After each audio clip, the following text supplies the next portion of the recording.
Frères et sœurs, ouvrez bien vos cœurs. Une rumeur enfle, se propage, se transforme en frisson planétaire. Et si le Mahdi était déjà né? Des signes bouleversants, des témoignages troublants, des coïncidences prophétiques qui s'alignent? Et si nous étions à l'aube d'un bouleversement spirituel sans précédent? Abonnez-vous dès maintenant à la foi islamique, car ce que vous allez entendre va changer votre regard sur notre époque. Préparez-vous, car l'heure approche. Bismillah, Ar-Rahman, Ar-Rahim. Louange à Allah, le maître des mondes, celui qui détient les clés du mystère. Ô Allah, fais pleuvoir ta paix sur le prophète Mohammed, celui à qui les secrets de la fin des temps ont été confiés. Partie 1. Une naissance prédite, des hadiths oubliés. Dans le silence des bibliothèques islamiques, loin des discours spectaculaires, sommeillent des trésors méconnus. Des hadiths, des paroles d'anciens savants, des lignes subtiles mais puissantes qui, lorsqu'on les lit attentivement, chuchotent une vérité bouleversante. Le Mahdi ne surgira pas de nulle part. Il est peut-être déjà né. Contrairement à ce qu'imaginent beaucoup, le Mahdi ne descendra pas soudainement du ciel dans un éclair de lumière. Son apparition ne sera pas celle d'un héros mythique, mais celle d'un homme que Dieu a formé en secret. Certains récits laissent entrevoir une trajectoire discrète, presque invisible aux yeux du monde, mais pourtant orchestrée par la sagesse divine. L'imam Jalal ad-Din as-Suyuti, l'un des plus grands polymathes de l'histoire musulmane, n'a pas ignoré ces textes. Il a rassemblé des centaines de narrations sur les signes de la fin des temps, mentionnant que le Mahdi vivrait dans l'ombre avant sa mission publique. L'illustre Ibn Hajar al-Asqalani, quant à lui, notait dans ses écrits que l'apparition du Mahdi coïnciderait avec un monde au bord de l'effondrement moral. Un monde qui ressemble étrangement au nôtre. Les hadiths rapportent une indication frappante. Le Mahdi sera un homme d'environ 40 ans. Cela signifie-t-il qu'il ne commencera son appel qu'à l'âge de maturité spirituelle, comme le fit le prophète Muhammad lui-même? Alors, posons la question. S'il doit apparaître bientôt, ne serait-il pas déjà vivant? Peut-être même déjà adulte? Le monde dans lequel il naîtra est décrit avec précision. Corruption des dirigeants, injustice flagrante, oppression des croyants, guerres inutiles, fitnas incessantes. Vous reconnaissez ce tableau? Ce n'est pas une anticipation du futur, c'est notre présent. Alors, imaginez un instant. Quelque part, peut-être à la Mecque, ou à Damas, ou même en Europe. Un homme vit, inconnu, portant dans son cœur une mission qu'il n'a pas encore révélée, formé par l'épreuve, affiné par la solitude, sculpté par la miséricorde d'Allah. Les textes sont là. Il fallait juste oser les lire autrement. Partie 2. Des signes actuels qui confirment une présence silencieuse. Regardez autour de vous. Le monde entier semble suffoqué sous un voile invisible. Épidémies qui paralysent des nations entières. Guerres qui éclatent sans fin. Catastrophes climatiques, effondrement économique et une injustice qui ne se cache même plus. Ce ne sont plus des événements isolés. C'est une symphonie de chaos jouée sur la scène du monde. Et pourtant, derrière cette cacophonie, il y a une sensation étrange, presque imperceptible, comme si quelque chose ou quelqu'un était déjà là. Dans les coulisses du monde musulman, certains savants chuchotent à demi-mot « L'enfant est né, il est vivant, il est caché ». Ces mots ne viennent pas de youtubeurs sensationnalistes. Ils viennent d'érudits enracinés dans la tradition, de maîtres soufis, de muftis silencieux dont la voix ne dépasse que rarement les murs de leur cercle privé. Des vidéos circulent, souvent ignorées, parfois censurées. Des visages floutés témoignent d'étranges rencontres. Un homme en blanc, au regard intense, apparaît dans des contextes différents. À Médine, à Istanbul, en Syrie, en Afrique du Nord. Il ne parle presque pas, mais ceux qui le croisent ressentent une paix inhabituelle. Et surtout, ils témoignent d'un même sentiment. Je ne sais pas qui c'était, mais c'était quelqu'un. Ce phénomène ne se limite pas à l'anecdote. Dans le Hidjaz, au Levant, et même dans certaines confréries soufis d'Afrique, on rapporte des paroles très claires. Le Mahdi est déjà né, il vit dans l'anonymat et il est en formation spirituelle.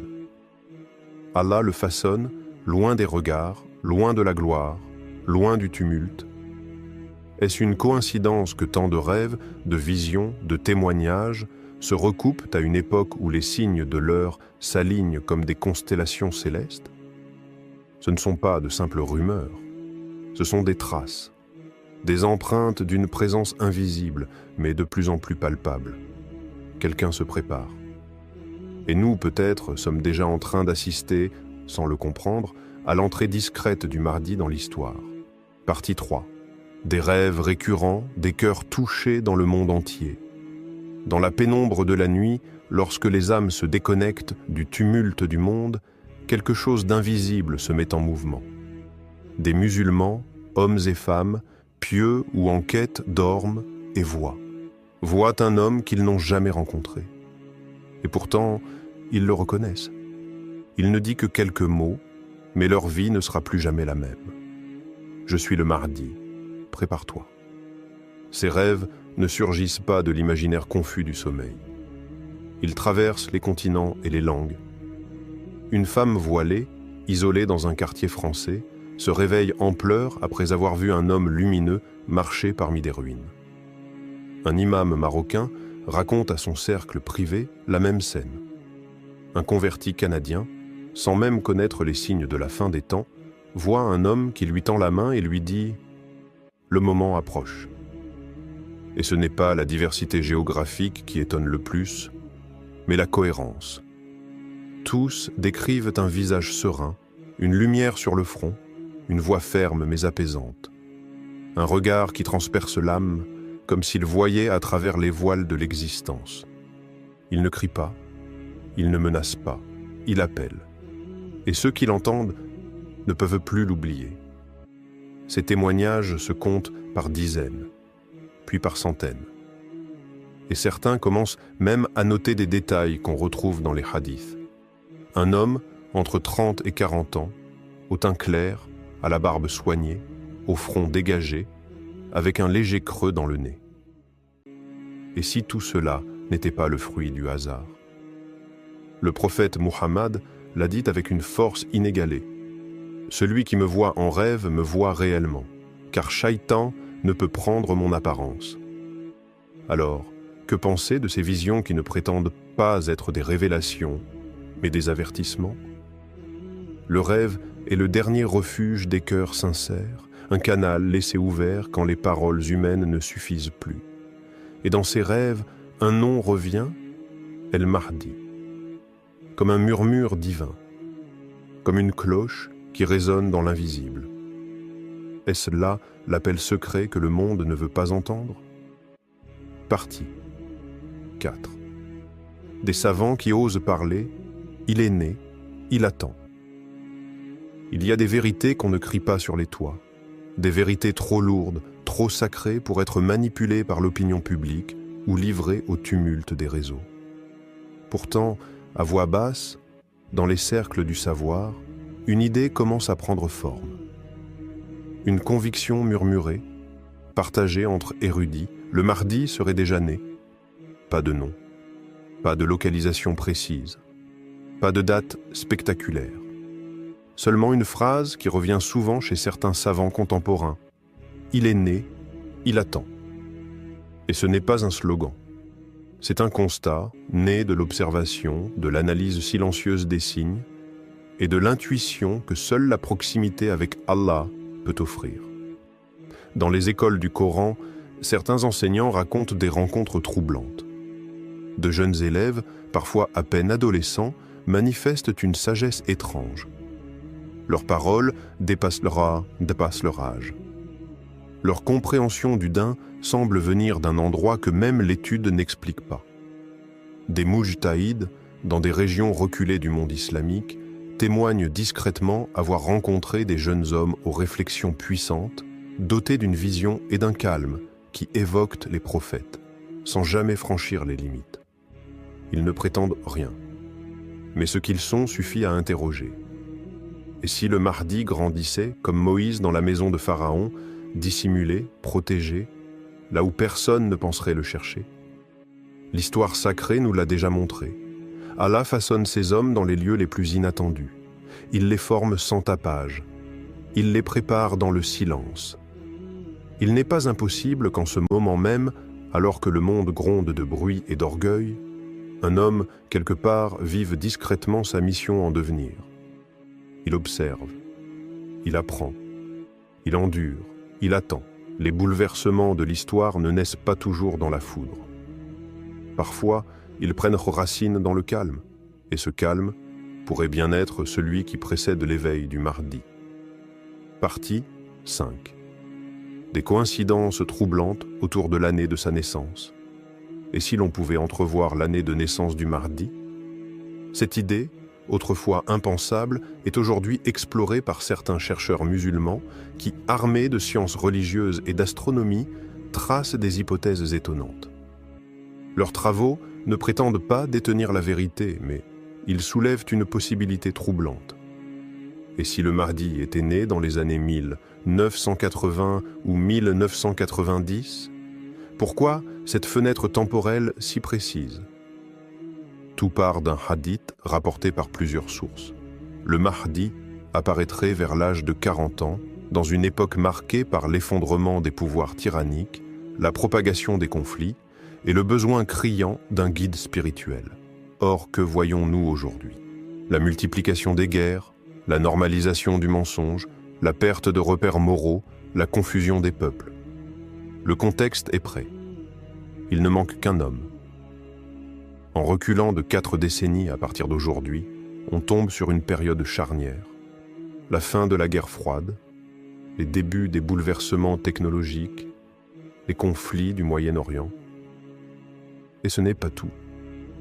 Durant ces années-là, le ciel aussi semblait parler. Des éclipses solaires rares, parfois visibles depuis la Mecque ou Jérusalem, des alignements planétaires d'une précision millimétrée, des comètes qui traversent les cieux à des moments prophétiquement chargés.